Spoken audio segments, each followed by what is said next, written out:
Assalamualaikum warahmatullahi wabarakatuh. Kembali lagi saya Uji Tanjung hadir untuk Anda masih membahas tentang GERD, anxiety kecemasan dan psikosomatis. Apa kabar teman-teman semuanya? Subscriber saya doakan Anda sehat jasmani dan rohani dan tentu terus diberikan perbaikan-perbaikan ya dari gangguan ini teman-teman semuanya. Dan kepada teman-teman yang baru menemukan channel saya, I say please welcome dan di like ya, di subscribe, kemudian di share di sosial media manapun ya. Dan tentu channel saya hanya membahas tentang GERD, anxiety kecemasan dan psikosomatis saja. Nah teman-teman yang masih merasakan sensasi saat ini ya, baik sensasi yang terkecil ya, terendah maupun sensasi yang agak tinggi ya, saya doakan Anda semoga Anda bisa jalani ini dengan sabar, tetap semangati diri Anda, tetap fokus di pikiran Anda bahwa gangguan-gangguan yang Anda rasakan saat ini adalah murni dari efek asam lambung saja teman-teman, bukan yang lain ya. Dan bagi teman-teman yang masih merasakan sesak ya, seperti napas tidak plong, sesak di sini yang saya garis bawahi ya, di sini bukan sesak yang sampai bunyi-bunyi begitu teman-teman ya. Nah yang saya rasakan ini sesak yang ukuran hitungannya kurang dari detik ya, detik seperti itu ya. Nah, tapi konstan seperti itu teman-teman. Nah ini yang saya rasakan cukup lama ya, dan pada waktu itu saya juga kebingungan ya mengatasinya, mencoba dengan solusi yang ini belum juga ya, coba menggunakan solusi yang seperti itu juga masih saya rasakan teman-teman. Dan kemudian saya mengganti dengan makanan ya, seperhatikan makanan kembali. Mungkin makanannya yang tidak cocok atau ingredient dari makanan tersebut yang tidak cocok teman-teman. Jadi saya selidiki, kemudian makanannya pun saya rubah, saya catat ya, saya catat apa saja yang saya konsumsi untuk jadi pengingat. Kemudian saya tidak memakannya lagi dalam beberapa dekade ya, beberapa waktu maksudnya. Terus kemudian rasa sesak ini sudah mulai berkurang ya, sedikit demi sedikit, dan itu yang saya terapkan ya untuk bisa lepas dari sensasi sesak napas ini teman-teman. Karena memang sensasi sesak napas ini cukup lama saya rasakan. Pada saat itu waktu ibu saya masih ini ya, masih hidup teman-teman. Dari sejak itu saya rasakan, dan sampai pada saatnya ibu saya ya almarhum, jadi almarhum masih saya rasakan, dan rasa sesak itu sangat mengganggu teman-teman ya. Dan saya sudah sampaikan tadi kebingungan ya, apalagi saya mendapatkan musibah seperti itu ya, ibu saya meninggal dunia. Dan setiap hari ya saya rasakan itu, dan disitu pun saya begadang ya, jadi pola hidup saya nggak sehat kembali pada waktu itu. Dan di kurun waktu sampai di 100 hari ibu saya meninggal pun ya, masih saya rasakan sesak ini teman-teman, cukup lama teman-teman ya. Dan akhirnya berkurang seperti itu. Namun ya kadang-kadang intensitasnya pun masih, tapi kadang kecil teman-teman ya, tidak seperti biasanya yang konstan seperti itu sampai menimbulkan kecemasan yang luar biasa. Kalau sudah cemas datang, tentu kelengan ya menyertai juga pada waktu itu. Nah ini harus Anda pelajari teman-teman, harus Anda, ini saya bagikan ya pengalaman saya untuk mengatasi sesak, rasa sesak yang memang saya rasakan cukup konstan pada waktu itu teman-teman. Nah sesak napas pun berangsur-angsur membaik ya. Cuman saya garis bawahi mungkin buat teman-teman yang perokok ya, yang masih ngerokok ya, kalau memang mendapatkan sensasi ini mungkin bisa dikurangi atau dihentikan kalau bisa teman-teman ya, untuk proses penyembuhan dari sesak ini teman-teman. Karena pada waktu itu yang saya rasakan ya, ketika saya sudah merubah pola makan saya ke makanan yang ramah lambung, tapi saya masih merokok pada waktu itu, akhirnya rasa sesak ini masih teman-teman ya, masih saya rasakan. Dan akhirnya tentu saya merubah inisiatif kembali untuk menghentikan rokok ya, atau menguranginya seperti itu ya. Akhirnya berangsur-angsur membaik teman-teman. Nah, jadi ini satu contoh buat teman-teman ketika memiliki atau mendapatkan sensasi di tubuh, jangan langsung panik, jangan langsung seperti apa namanya, ulat ya, yang harus begini harus begitu. Santai teman-teman, santai dalam memecahkan masalah ya. Kita cari solusinya bagaimana, jangan terburu-buru, karena memang kalau kita terus melakukan hal itu tentu asam lambung akan meningkat kembali teman-teman.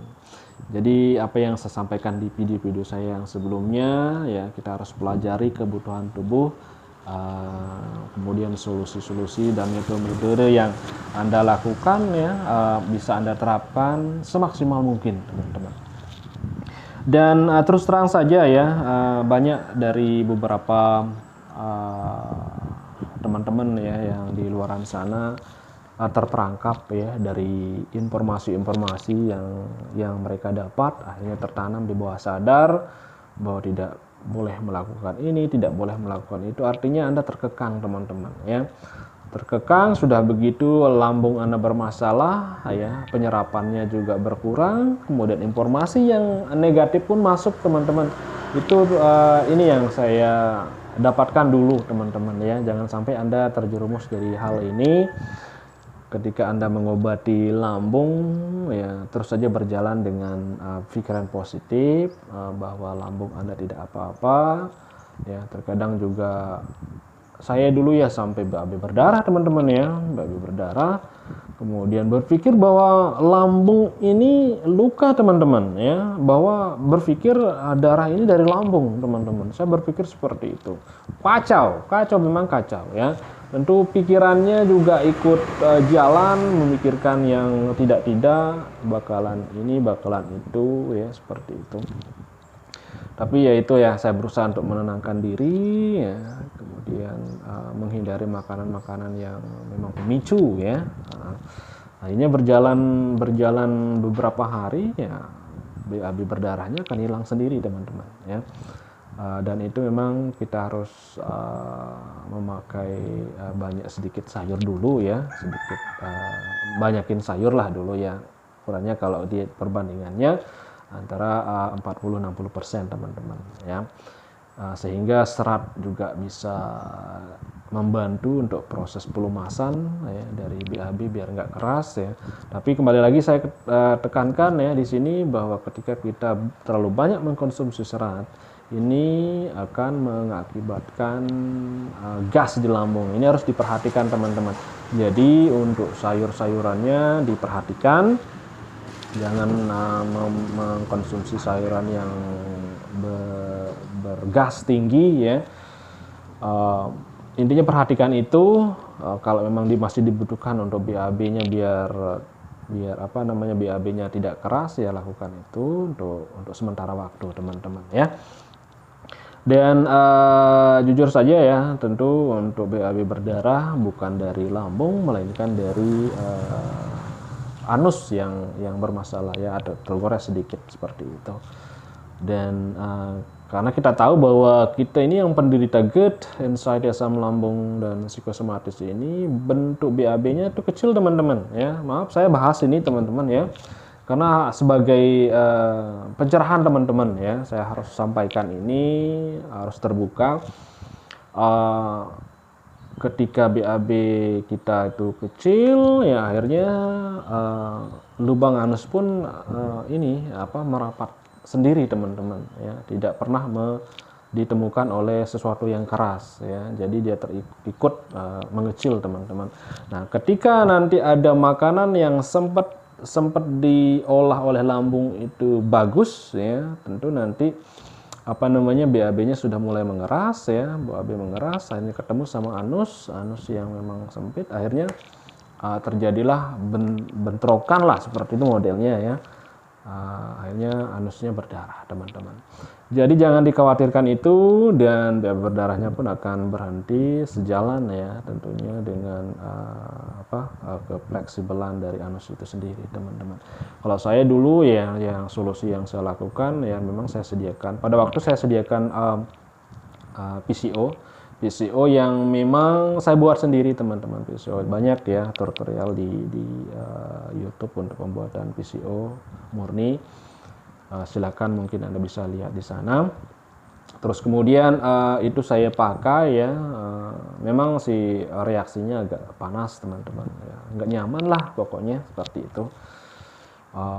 Seperti wasir ya, seperti itu kendalanya ya.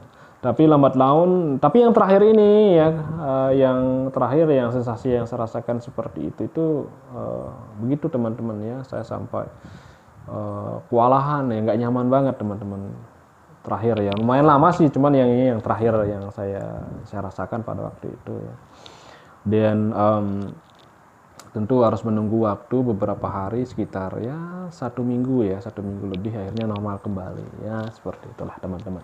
Jadi apapun yang Anda rasakan ya, sekali lagi di tubuh, jangan terlalu dibuat was-was, dibuat cemas, karena memang sekali lagi ya, cemas itu nanti akan menimbulkan asam lambung kembali, teman-teman, seperti itu. Ini siklusnya ya, yang harus Anda pelajari, yang sebagai pengetahuan Anda, teman-teman semuanya. Baik ya, itu saja ya video kali ini. Jadi poinnya, apapun sensasi yang Anda rasakan saat ini, jangan berpikir negatif yang non jauh di sana ya, melayang-layang pikirannya inilah itulah. Stop seperti itu, please ya. Jadi kita berpikir sehat saja bahwa sensasi yang Anda rasakan ini hanya karena efek dari asam lambung itu sendiri ya. Kalaupun memang berat ya memang berat, teman-teman ya, berat berpikir positif. Tapi ya kalau kita berusaha, insya Allah, teman-teman. Dan saya juga merasakan di posisi Anda saat ini, saya mengerti, teman-teman ya, 100% saya mengerti.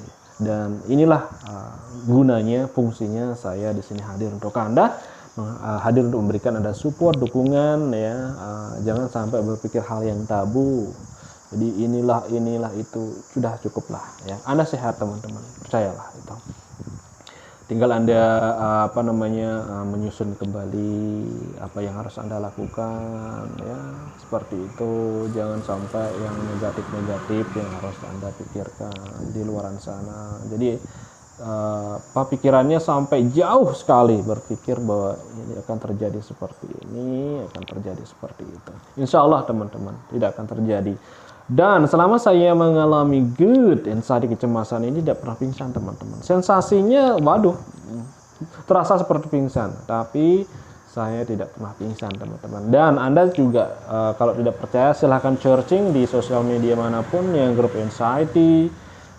Anda bisa bertanya di sana, apakah di sini ada yang pernah pingsan? Ya, seperti itu. Pasti insya Allah mereka akan jawab, ya, tidak pernah pingsan, teman-teman.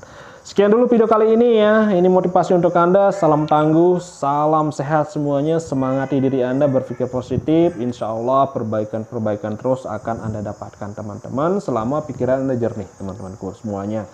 Terima kasih yang sudah like ya, yang sudah subscribe. Kemudian yang belum subscribe, silahkan di subscribe untuk membantu channel saya akan terus berkembang, teman-teman. Jadi saya ini ya, bermotivasi lah modelnya untuk membuat video-video yang lain, teman-teman. Kita saling bantu ya. Oke, maafkan kalau ada kata-kata yang salah yang mungkin bisa menyinggung perasaan Anda. Akhir kata, wassalamualaikum warahmatullahi wabarakatuh.